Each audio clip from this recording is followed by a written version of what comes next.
In this video, I'm going to be building the best possible auctionable team right now in NBA 2K23 Myteam. What I do mean by auctionable is every single card on this team will be purchasable from the auction house. So no free cards like the Steve Smith, Hakeem Olajuwon, no lock-in cards like Kareem Abdul-Jabbar, Dikembe Mutombo, Terry Dischinger. Just going to be every single card on this squad will be purchasable from the auction house, and just showing you guys what is the best team you can buy in the game right now from just the cards off the auction house. So at the starting point guard position is going to be the new best point guard in my opinion, the Dark Matter MJ, Michael Jordan. So there was a little bit of a weird stuff that happened earlier yesterday on Friday. So this Jordan card came out, right? The hero version and then the normal elemental. If you look at the elemental's jump shot, he's going to have his own release on very quick timing, and it really isn't that great of a jump shot. Besides that though, still is a very nice point guard in the game. But then if you look at his hero version, he came out with the same exact jump shot. They're basically the same cards, except this MJ had 10 more Hall of Fame badges. But now you look at the animation screen, he's got the KPJ base,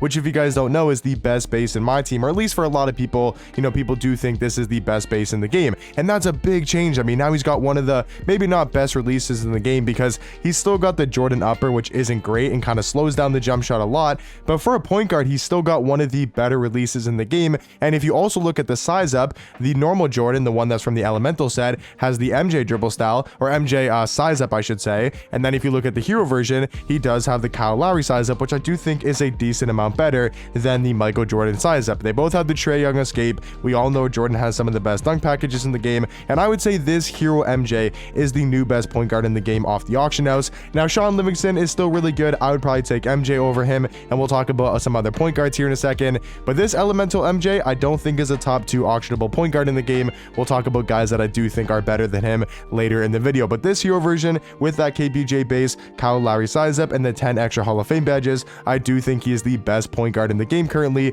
even with including cards that are non-auctionable, like cards that are free or lock-in cards. At the starting shooting guard position, I think this is pretty obvious and probably will be for a while, and that is the Dark Matter T-Mac. I just don't see a card that comes out for a while besides like Terry Dischinger, who really does give Terry really does give T-Mac a run for his money. I'm really not sure who I like better. It depends on what jump shot you do prefer. I like Terry Dischinger release a little bit more. So for me, I think Terry is probably a little bit better of a card. But once again, he's going to be a lock-in where Terry's going to be a lock-in where T-Mac is off the auction house, and you could just buy him for like $1 million MT, which does cost a lot. But at least you can actually buy the card off the auction house. You don't got to lock in like 1.2, 1.3 million MT. So this backcourt, I mean, defensively is going to be solid, but I mean, offensively and going to the rim is just going to be outstanding. And then at the small forward position to give us that lockdown card is going to be the Galaxy Opal AK-47. And I will say the best thing about this 1-2-3 combo is the fact that everybody can score the ball at a very high level. Like AK, you probably wouldn't expect, but AK is probably the second best offensive card, you know, probably between these 3 cards. Like T-Mac's number 1, but then I would say AK is probably a better offensive card than Michael Jordan, and he's better defensively because he's got some of the best SIGs in the game. He's got a great jump shot, probably better than MJ's. He's got great dunk packages. He's got the Trae Young fade, which is super nice on next gen and also super useful on current gen. So I just like how these 3 guys are all great defenders. I mean, MJ and AK especially are complete lockdowns, and then T-Mac 6'8" at the 2 with a pretty good player model. And then at the starting power forward position, this is the biggest debate for me between 2 different power forward auctionable cards. It's going to be between Dark Matter D-Rob and Dark Matter Dwight. So let me know in the comment section down below, who do you guys think is the better power forward between Dwight Howard and D-Rob? For me, I think it is the new Dwight Howard card. I was super impressed when I did use this card. If you guys want to go watch my gameplay on the Dark Matter Dwight, I think he's exceptionally good at the power forward or center position. I think he can run center, but I do think he's a lot better at power forward. Now, the main difference between the cards, in my opinion, is just coming down to their animations and how good of a defender Dwight Howard is compared to D-Rob. Now, very similar stats and badges wise, and very similar height and wingspan. D-Rob's got a little bit more height and a little bit more wingspan. I would say Dwight probably has the more wide and just stocky player build in game. Both going to be great stats and badges wise. Dwight probably a little bit better defensively, having a +8 perimeter, +8 steal. He's also a lot quicker and a lot more athletic than D-Rob. So the stats, you know, speed with ball, ball handle, you know, every stat pretty much goes to Dwight Howard. Not by like a crazy amount, but like, I mean, you'll notice probably like the +8 vertical, the +8 speed. You'll notice a little bit, unless you have a super fast coach like you have a Don Nelson or Monty Williams, and then you do give D-Rob a +4 speed. So if you do that, then you won't notice a difference. But if we're just talking base versus base, you'll notice a pretty big difference in the speed speed between Dwight Howard and D-Rob. We look at the badges. I mean, very similar. I wouldn't say there's like a huge difference. I mean, Dwight does have Hall of Fame Clank Breaker and Quick First Step, which is really nice at the power forward spot to be able to take your opponents off the dribble.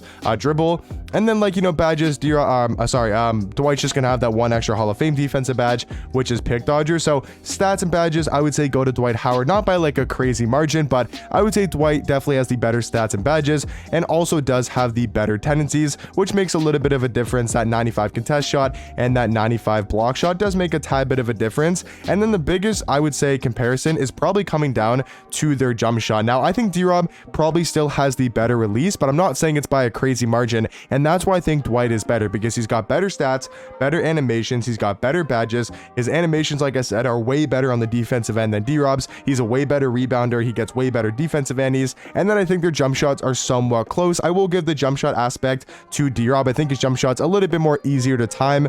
Dwight's might actually be a little bit quicker in game, but very close at the power forward position. I'm not arguing that at all. I think they're super good power forwards, and D-Rob will definitely be in our last 3 spots. And if you want to put D-Rob over Dwight, I think that is perfectly cool to do so. I just personally like Dwight a tad bit more than D-Rob, but let me know who you guys think is the better power forward between Dark Matter Dwight and Dark Matter D-Rob. For the center position, it is going to be very obvious, and that is the Galaxyable Yao Ming. I don't think I even have to go look at the card stats and badges or animations. He's just 7'6". You guys know by now. I mean, the card's been out for almost 3 months now.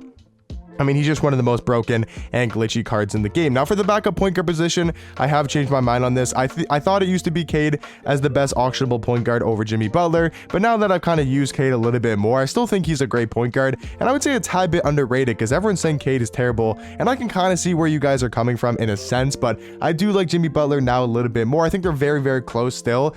I just think Jimmy might be a little bit better the more that I've used Cade, and just seeing that, I think I honestly like Jimmy's jump shot a lot more now that I've used Cade's jump shot a lot more consistently and just getting used to it. I feel like I like Jimmy's release more, and I also think Jimmy is a lot better on the defensive end. Cade's not as good defensively as I thought he was. So Jimmy Butler, I do think, is the second best auctionable point guard in the game, with Cade being a very close third, like at least in my opinion. I still think Cade's a great point guard. I think Jimmy's got that outstanding defense. He's going to be a great lockdown. He's got good dribble sigs, and he's got a very solid release. I mean, a lot better than I did think on Jimmy Butler. Now for the backup 2, this is where stuff does get a little bit confusing on the lineup you want to run. So I think Ricky Davis, for most people, is probably going to be their best backup 2. I'll talk about another thing you can do off the bench here in a second, but Ricky Davis is going to be our backup shooting guard, with Bill Russell being our backup small forward. You got great defense on the bench with Bill Russell and Jimmy Butler, 2 of the best defenders in the game, at least at their positions. Bill Russell being the best defender in the game, and then Jimmy Butler probably being like a top 3 to 5 defensive point guard, probably top 3, I'd say,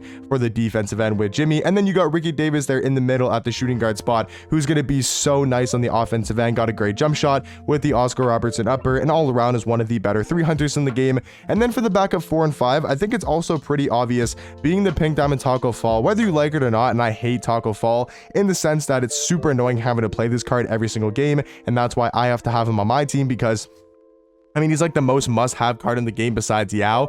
Like, you just have to have Taco Fall in your court, whether you have Yao Ming, whether you don't. You just need Taco Fall to compete against the, you know, best players in Unlimited. And if you want to play Unlimited consistently and try to win as many games as possible, you kind of do need Taco Fall in your lineup. He's just so glitchy and so overpowered that it does make Unlimited a lot less fun to play, but he's going to be our backup point guard for the best auctionable team. And then for the backup 5, I don't think it's really a debate for the center position, because I do think Kristaps is easily the second best auctionable center in the game. But then, like I mentioned, I want to throw D-Rob here in the last 3 spots, because I think him and Dwight very, very close. I think Kristaps has got that edge over D-Rob. Like, I think I can, you know, pretty comfortably say that Kristaps is a better center than D-Rob. Between Dwight and D-Rob, it's really back and forth. I personally think it's Dwight, also next to Yao Ming, because he's going to give that speed, that athleticism that Yao Ming kind of does miss a little bit. And I feel like him and AK are going to be great defensively next to a card like Yao, really going to help him out size-wise and defensively, and just overall be very fast cards. So this would be the best 10 men in my opinion for the auctionable team. Jordan, Jimmy as the point guards, T-Mac and Ricky as the shooting guards, AK and Bill Russell there for defense, Dwight and Taco, I mean Taco's just Taco and Dwight's a really good defender, and then Yao Ming and Kristaps as the 2 best auctionable centers in the game. I do want to talk about the last 3 spots as well, because I do want to give it to D-Rob, and then I also might want to give it to Cade, just because, like I said, I think Cade is right behind Jimmy Butler. Yes, I do think Jimmy's a little bit better, but I don't think it's by a crazy margin like some people do think. But then there's one other card that I think a lot of people are sleeping on, that I think could be very underrated. He might be overpriced, but I think could be underrated, is this Dark Matter Kawhi Leonard. Now, I don't hate his jump shot. I'm very quick timing. I haven't used his release in my team, but I've gone on to freestyle, and you can like change people's jump shots if you know like the My League stuff like that. I changed his jump shot to very quick timing, and I don't like hate it. It's not a good jump shot at all, but I don't hate his jump shot. And for the defense he provides you, I know it's crazy to say, but you could do something like this if you wanted to. Now, it's going to sound crazy. I'm not going to say this is better than what I originally have, but if you want to and you want more defense at the 2,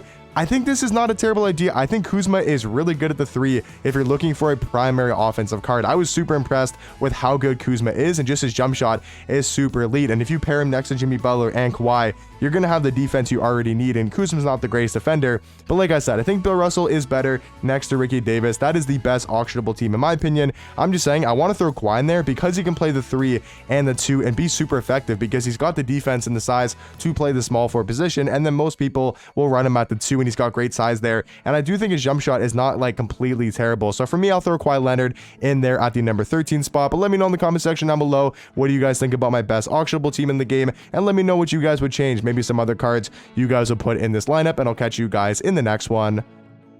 Peace.